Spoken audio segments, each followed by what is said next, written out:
Coach Baker, are you on the line? Hello? There we go. I am here. I am here. There we go.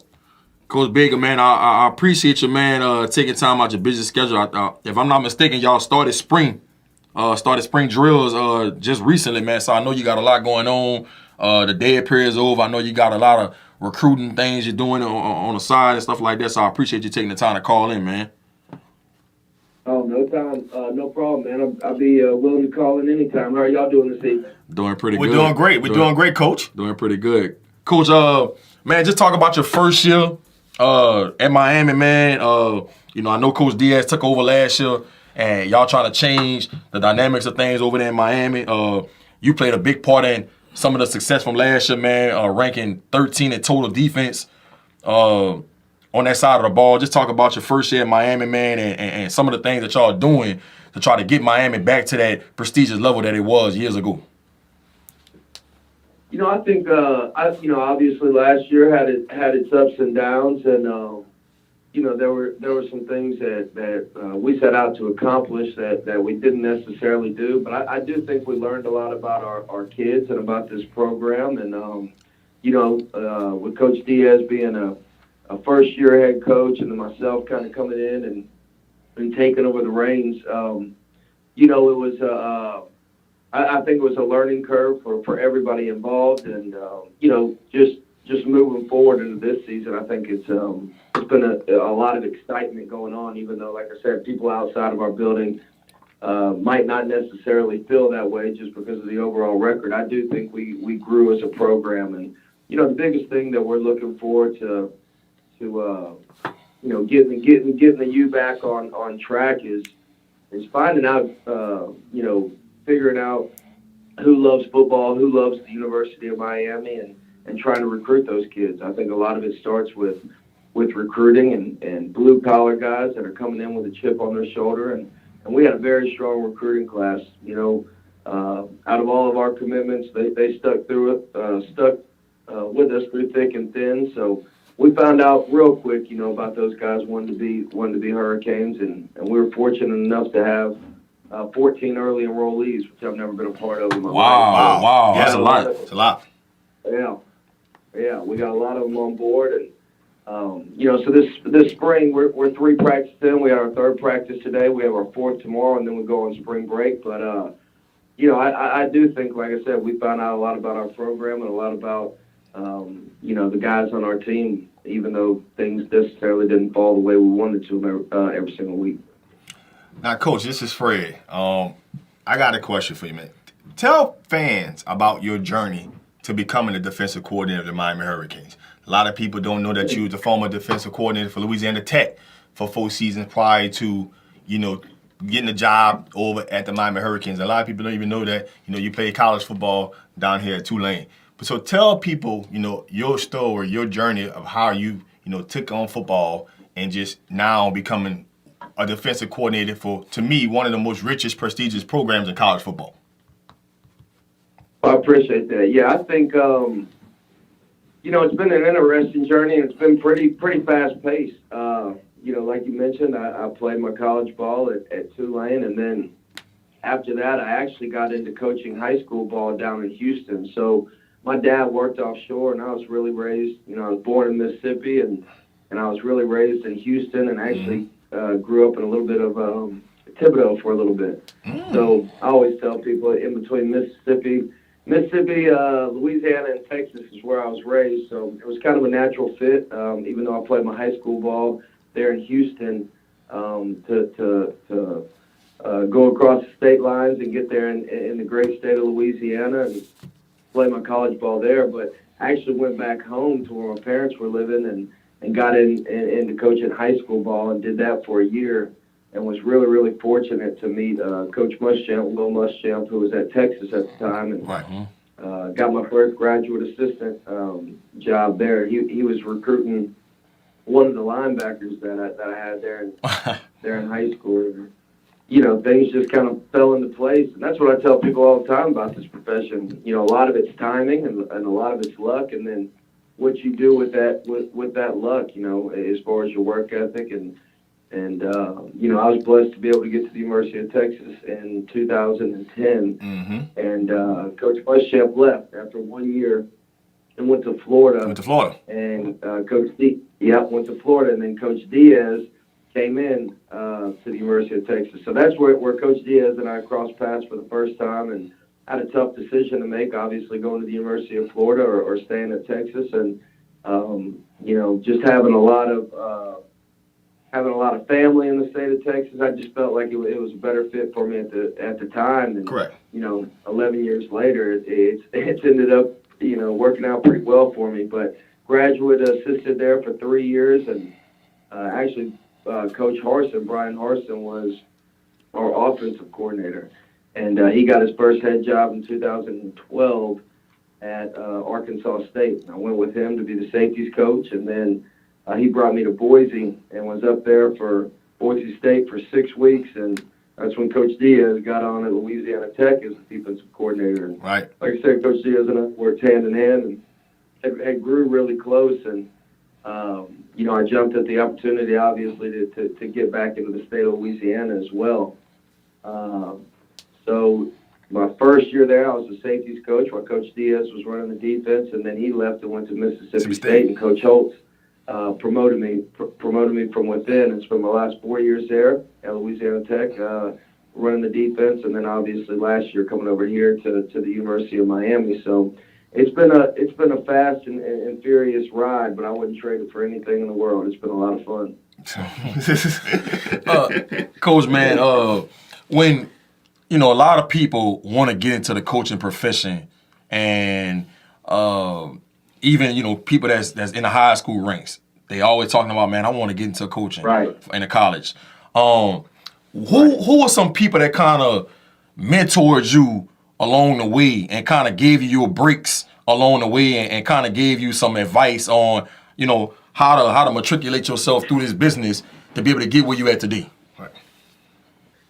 I think a lot of it, I could go all the way back to my high school head coach, who at the time, he was the first person I called. I said, man, Coach, I'd love to come work for you. And he said, I don't have a position, but I'll call it was a brand new school at the time, Clear Springs. And so, first and foremost, I got to give credit. And he still is a huge mentor in my life. And that's to me what coaching is all about. Being able to, 37 years old, met this man when I was 14 and still talk to him to this day just because of his mentorship and his guidance. His name is Troy Adettle, who now is at a different high school. But anyway, he called the head coach at Clear Springs, and the guy had a receiver position open. I never played receiver, coach receiver. So my first piece of advice is get your foot in the door any way possible.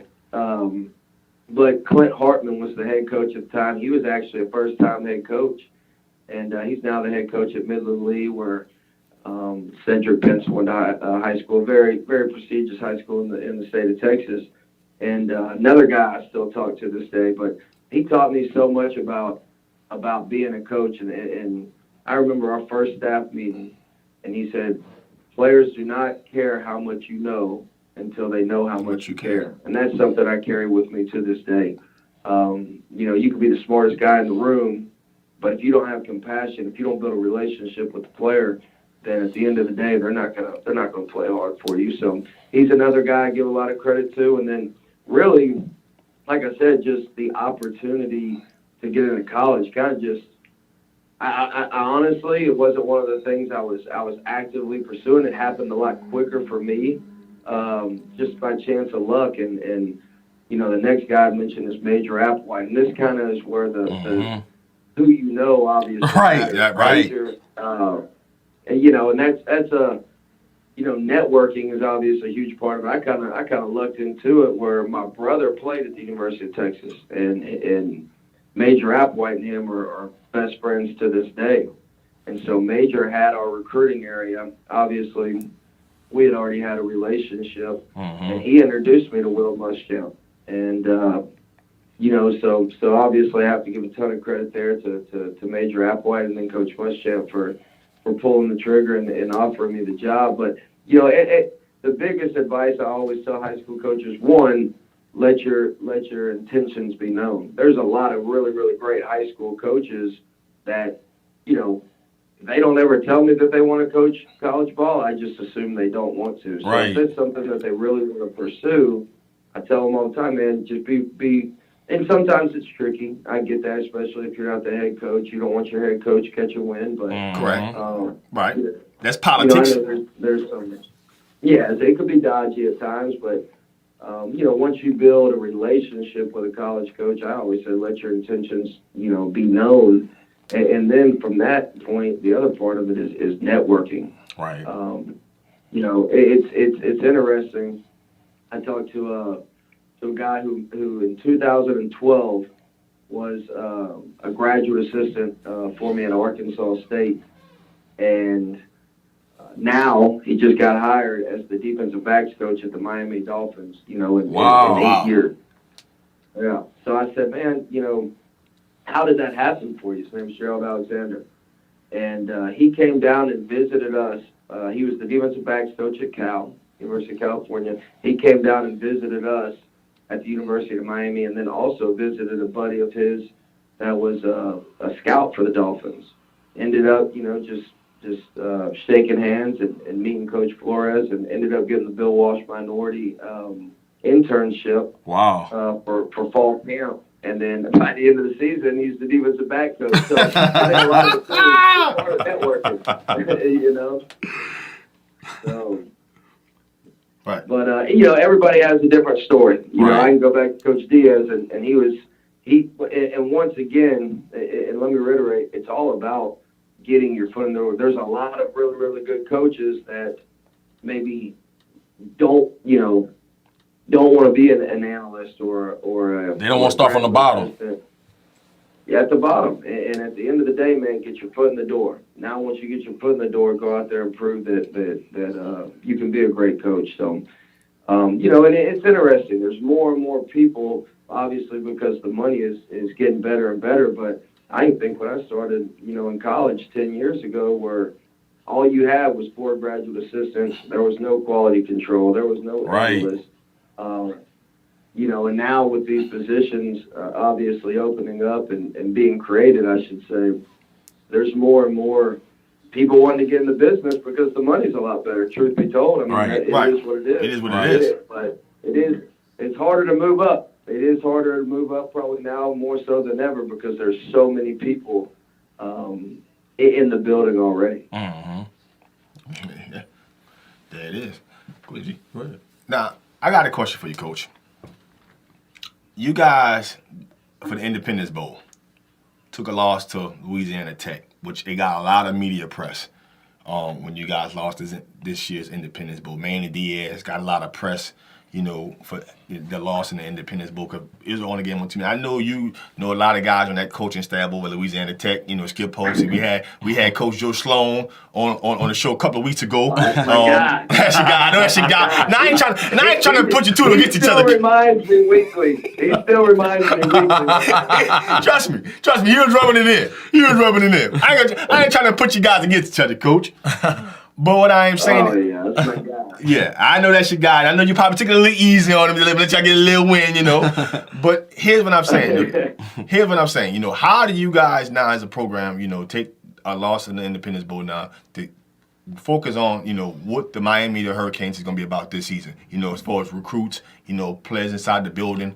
What do you guys are taking from, a loss of that caliber and saying, you know what, man, we are going to be a great program. We could still win the ACC. So what are some of the things you guys are, preparing for this spring to, get ready, for the upcoming fall? I think the biggest thing probably is the coaching staff. Like I said at the beginning of the show, that we've learned a lot about our players. Sometimes when you prepare your team for an opponent, you don't. What I learned, in my opinion, is you never want to sell a team short. Not that that's what we did with Louisiana Tech. Quite frankly, when all the bowl projections were coming out and it started hitting Louisiana Tech and Miami in the Independence Bowl, I said, I'm just telling y'all fellas, we don't want this matchup. This is a really, really good football team. Right. But I also think that sometimes, and this was the same thing, whenever I was a GA at the University of Texas. Sometimes you have to do a better job of selling your opponent, and not that we necessarily shortchanged anybody, but